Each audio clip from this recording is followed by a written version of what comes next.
ผมนายณวุฒิศรีวิบูลย์วันนี้เราก็จะมาต่อวงจรในงานที่สิบนะครับตัวส่งสัญญาณแสงแบบต่อเนื่องเมื่อต่อแบตเตอรี่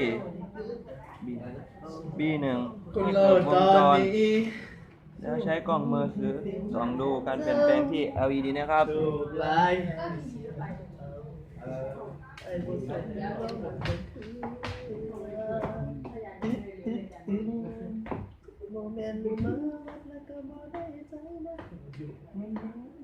จะพบว่า LED จะกระพริบเป็นจังหวะได้นะครับเพราะมีวงจรของ IC เบอร์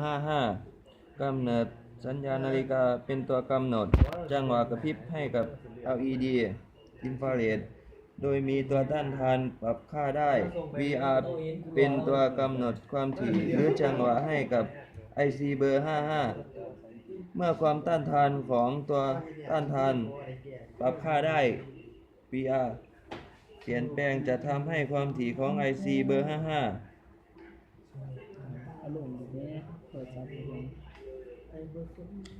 เปลี่ยนแปลงและส่งผลให้จังหวะกระพริบ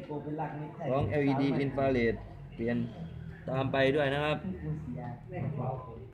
ครับจบแค่นี้นะครับ